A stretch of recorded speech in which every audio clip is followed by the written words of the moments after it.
Bismillahirrahmanirrahim. Assalamualaikum warahmatullahi wabarakatuh. Saya dari Afan, Kebayoran Lama, Pak. Allah itu Maha Rahman, Maha Rahim. Kemudian di titik mana Allah itu murka pada seorang hamba. Itu aja. Saya minta penjelasan dari Buya Ar-Razi Azim. Assalamualaikum warahmatullahi wabarakatuh. Ini pengen cepat ketemu Allah nih kayaknya. Ya, baik. Kapan sih Allah itu murka kepada hamba? Padahal Allah itu menyebut dirinya Rahman dan Rahim. Allah itu murka cuma satu aja, Pak. Al-kibriya uridai. Kesombongan, merasa besar, merasa berilmu, merasa mulia. Itu adalah ridai, itu adalah perhiasanku, rida. Kapan Allah murka? Ketika perhiasan-perhiasannya kita ambil. Apakah perhiasannya Allah? Itulah 7 sifat ma'ani. Kudrat, iradat, ilmun, hayat, sama, basar, kalam. Kudrah, kekuasaan, kemampuan. Hati-hati orang-orang yang sekarang mempunyai kemampuan. Baik dia umara ataupun ulama. Jangan pernah merasa ente sendiri yang buat begitu. Tapi Allah lah yang mau nitipkan itu semua. Pimpinan pesantren, hati-hati. Pimpinan thariqah, pimpinan majelis. Kudrat iradat yang Allah berikan itu. Termasuk kepada wali. Wali doa, tembus. Berarti dia fana dalam kudrat iradat Allah. Karena orang yang asik dengan 2 nama ini, doanya akan makbul. Ini rahasia para ulama kenapa doanya makbul. Karena dia mengerti kudrat dan iradat. Ya. Ini saya dapat kisah dari murid-murid Abagurus Kumpul. Abagurus Kumpul itu hobi nembak, Pak. Hobi nembak, sampingnya tentara. Mau nembak burung. Tentaranya suruh nembak, gak kena-kena. Gak mati dong. Nah, beliau nembak, kena, mati. Ditanya sama si tentara ini, rahasianya apa Abah Guru? Jawaban beliau, ente lihat dulu dia kapan dia lupa mengingat Allah. Kan bingung itu tuh. Kapan sih burung lupa mengingat Allah? Itu masyhur di kalangan murid-murid beliau tentang itu. Nah itu kasyafnya beliau tuh. Tahu dia kapan si burung lupa ingat Allah. Karena memang rumusnya binatang itu dia tidak dicabut nyawanya kecuali dia lupa mengingat Allah Subhanahu wa taala. Jadi kena nggak kena sebenarnya nunggu aja tuh udah lupa atau belum. Ya, kira-kira seperti itu. Nah, kudrat iradat saya, ilmu yang saya dapat, itu kan ilmunya Allah semua. Bapak nih sukses, ilmu apa aja loh Pak ya, bukan ilmu agama aja.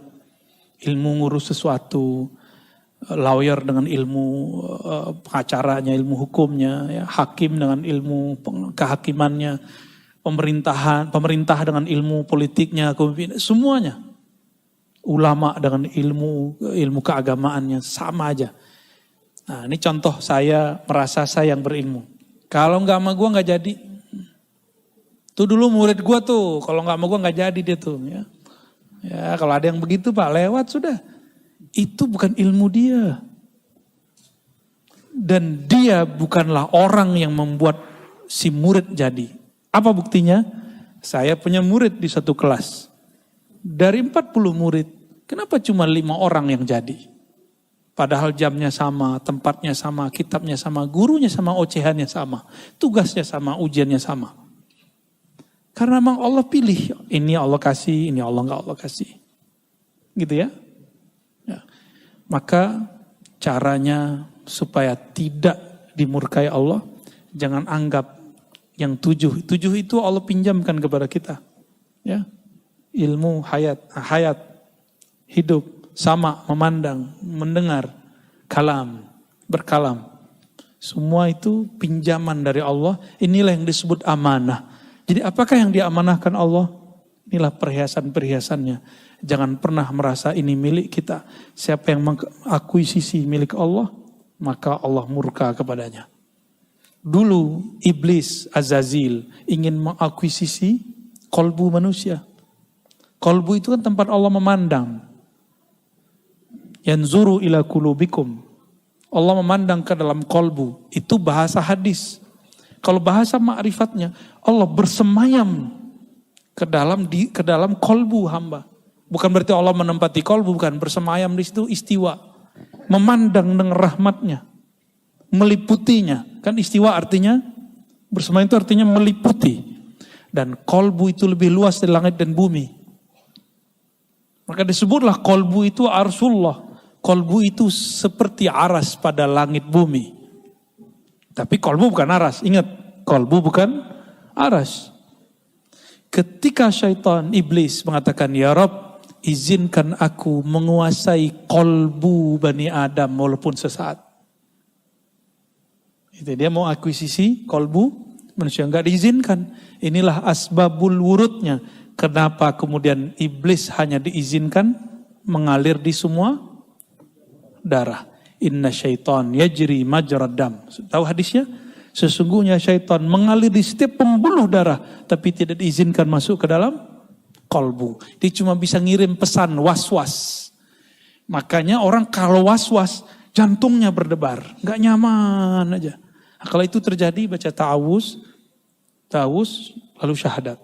Nih, ingat-ingat. Pertama ta'awuz, a'udzubillahiminasyaitonirrajim. Aku berlindung kepada Allah dari syaitan yang rajim, yang memberi was-was.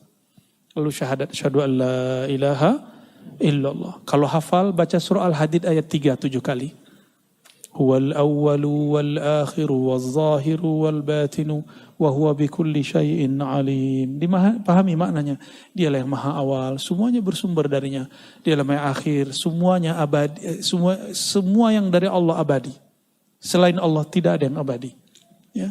Dialah yang zahir, dialah yang batin, dan dia maha mengetahui segala sesuatu. Hatta was-was ini Allah sudah tahu. Baru kita kemudian Fatihah, tawassul kepada Rasulullah SAW, lalu kita bersolawat. Insya Allah was-wasnya hilang. Di bawah zikir Pak, lalu zikir di kolbunya. Zikir apa yang antum tahu? La ilaha Allah, la ilaha illallah. Banyakin la ilaha Allahnya. Insya Allah dalam hitungan detik, was-was akan hilang. Perasaan gak nyamannya langsung gak hilang. Insya Allah ya.